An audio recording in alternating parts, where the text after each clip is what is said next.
on another one. Hey, come along. Give it. That's my money. No. Come on, Daisy. Come on, he's down there.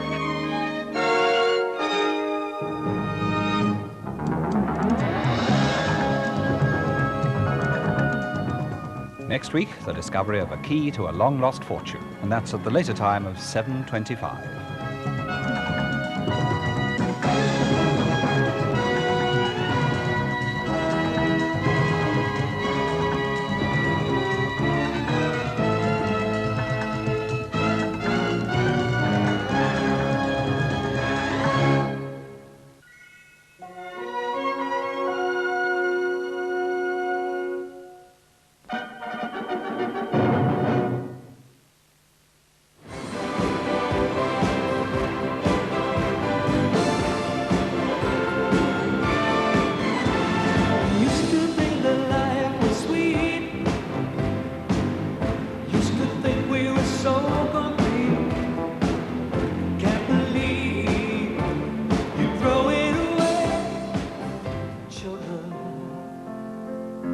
Saw me crying.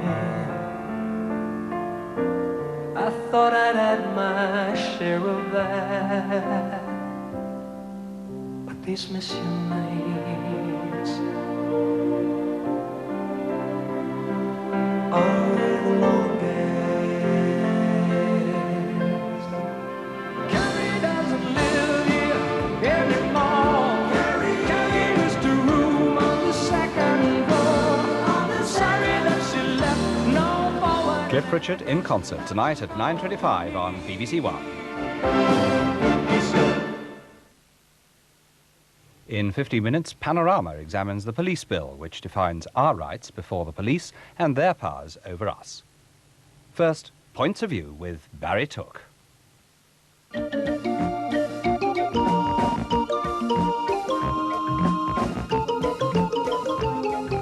Good evening and welcome to a sad occasion, the last in the present series of Points of View.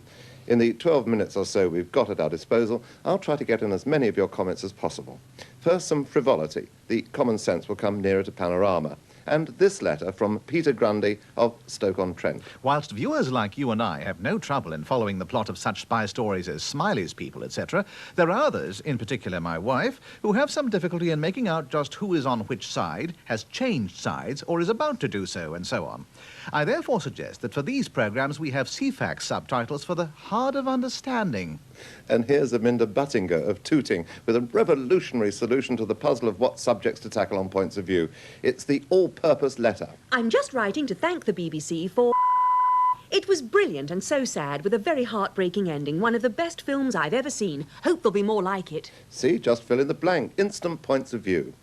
You know, I've never seen Tooting as the irony centre of the United Kingdom, but it'll have to compete with Canning Town if this letter from bosun John Mitchell is anything to go by. As we seem to be living with the dead, according to the 50-year-old repeats on films that should have been buried with the dead and forgotten actors that appeared in them, I wonder if it's possible to be shown a film by a cast who are actually alive. Well, it is possible, but flying in the face of tradition. And now another request from Andrew Grant of Dunfermline. Dear Mr. Took, and your flower. Which is, by the way, an English rose. Please make the BBC bring back that magnificent series Fancy Fish. This is the programme which helped me on my way to keeping fish. My wife uses a deep freeze. You see, wit is not dead in the television centre, just extremely ill.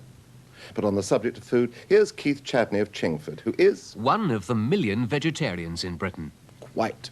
Here's Keith's letter. The BBC deserves a pat on the back for the marvellous programme Vegetarian Kitchen. What Sarah Brown does with pulses and wholemeal flour is nobody's business. Keep it up, and well done. A satisfied viewer in Chingford. But in leafy Wooler, Northumberland, a glum response to programmes from Emma Halliday, aged 11. Please, will you show less of the love stories, because they're all the same, and I'm sick of all the cuddling and kissing. Ah, Emma, there will come a time, but perhaps not. It's not all love and kisses when you're grown up, as witness Mrs. Kate Batchelor of Leamington, Newcastle-on-Tyne. When Mr. Tony Benn won his seat in the Chesterfield by-election, my first thought was, oh dear, we're going to see him on Question Time. Unfortunately, I was right. Here's another complaint from the young, although I don't actually know how young Vicky Kings of Portsmouth is. Dear Barry, I'm typing to tell you how much I enjoy listening to That's Life. I say listening because every Sunday at 9:20 I'm in bed. All I hear is a few mumbles, then applause and laughter. Please, please, could you put it on at an earlier time so that I can watch it? I enjoy the show when I watch it, on bank holidays, etc. I'm sure other young viewers will agree with me. Keep up the good work, BBC.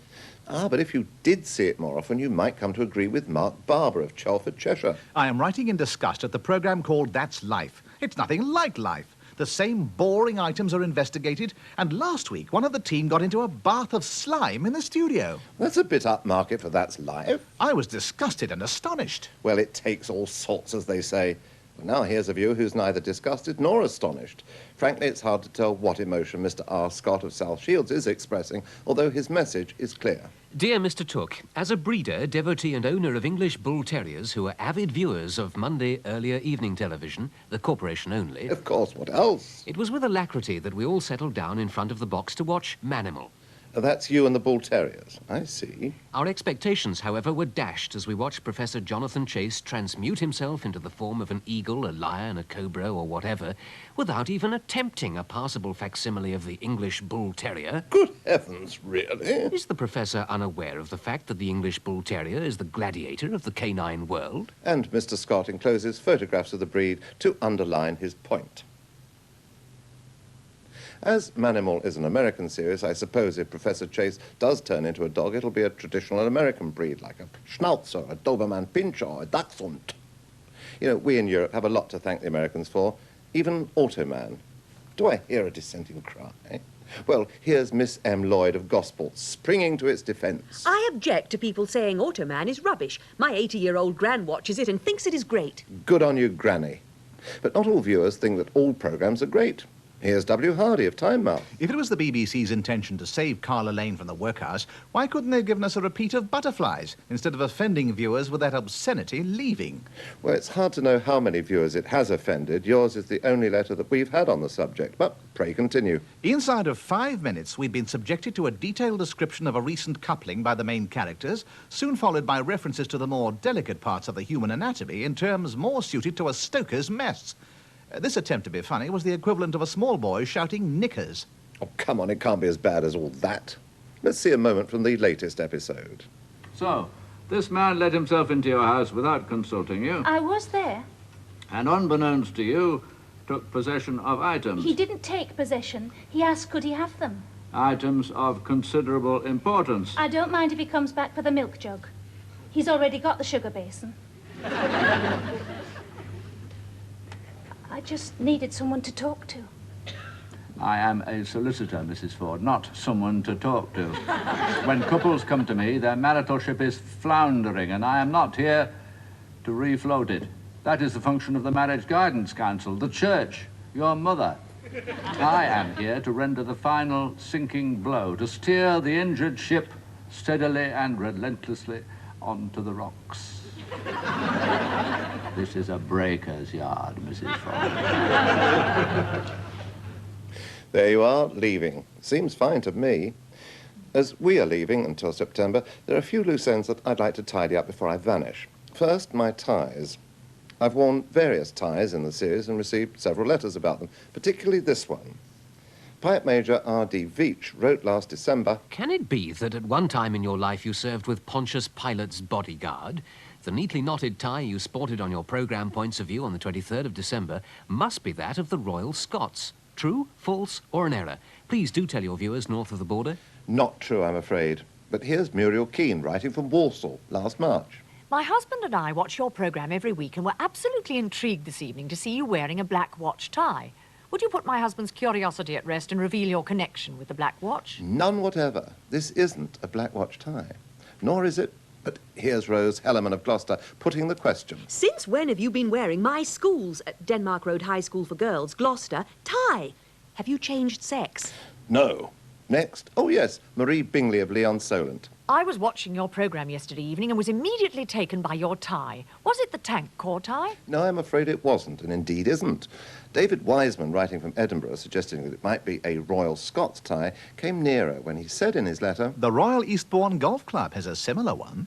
And that's what it is. It's the Royal Eastbourne Golf Club tie, where I'm a country member. Now, Regular viewers will know that I rarely comment on your letters about points of view, although we get hundreds, and it must be said that in the main they praise the programme. But as it's the end of term, may I quote just one? It's from Mrs. Leslie Joan Evans of Purley, who wrote last October, Dear Barry, a sweet dish. How I love your cosy 10 minutes points of view programme, and I'm interested to read other people's opinions.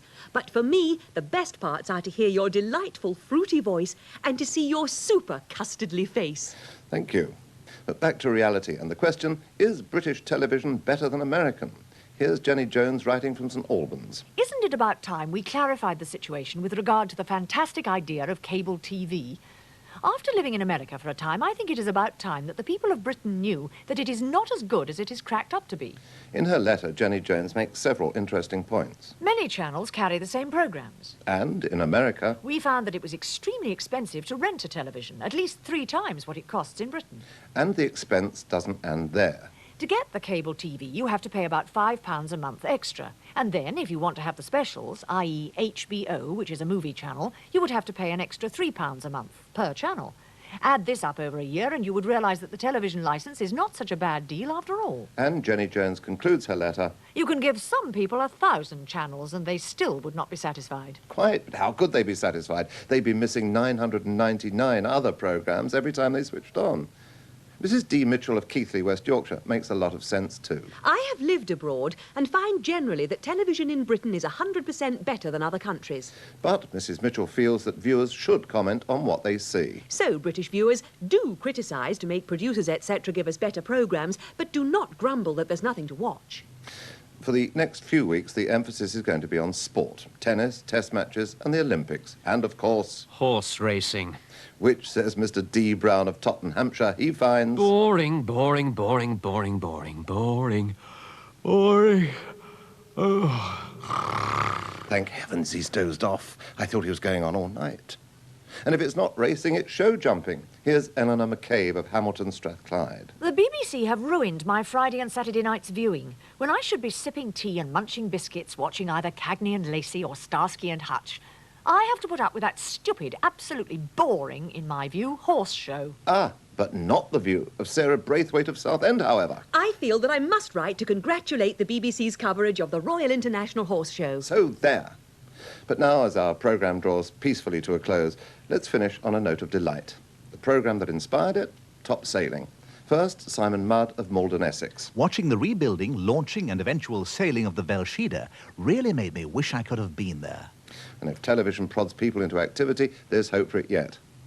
And here, equally delighted by that same Top Sailing programme, is Peter Webb of Tunbridge. All is forgiven, the BBC. Oh, bliss, oh, rapture, pure unmitigated pleasure and happiness unbounded. I speak, of course, about Top Sailing's programme of the resurrection of the Velshida, a J-class yacht, a veritable oasis of pleasure in a desert of mediocre viewing. Well done. Well, as I used to say in the advertisements, it's nice to know you're nice to know. And on that note, with white sails and blue water, farewell for now from Points of View. We'll be back in September. Until then, have a peaceful and happy summer. Goodbye.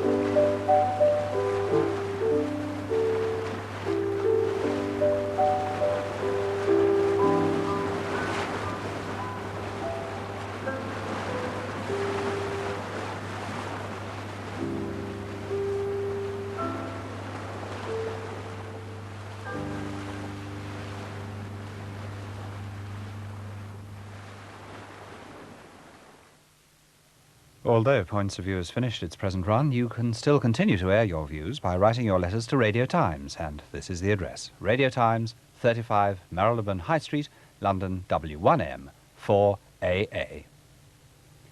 Now, on BBC1, Panorama.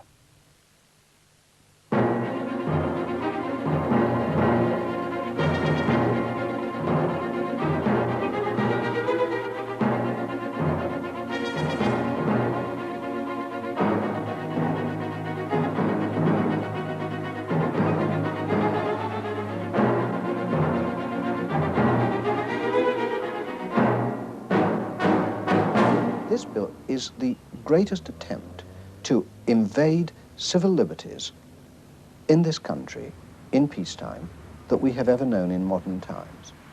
What the bill seeks to do is to give the police powers of the kind that are necessary for the battle against crime, to give those powers clearly so that people know what the powers are, and at the same time to provide safeguards which don't at present exist against the abuse of those powers. Good evening. In Panorama tonight, the arguments over the powers of the police.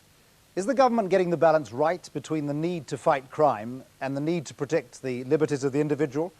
Parliament is currently debating major changes in both police powers and citizens' rights and safeguards in the government's Police and Criminal Evidence Bill. This week, it's being debated in the House of Lords. Large-scale police action in the present miners' strike illustrates the extreme sensitivity of the question of police powers. The proposed changes will affect the wider, everyday relations of police and public throughout the country. The last thing the police can want, or the public will stand for, is a feeling that it's a change towards excessive force. The public has two conflicting worries. On the one hand, there's the demand that the police do more in catching burglars and stopping muggings. On the other hand, there's unease that they might use those new powers without respect for the old freedoms. As Lord Scarman said last month in generally welcoming the bill, the difference between a police state and a state where the police are efficient but democratically controlled is a mighty thin one. Martin Young now reports on the search for the right balance. You heard what the officer said and you understand what he said? Yes, sir. And you understand your reason for being arrested? Yes, sir. Okay, fine.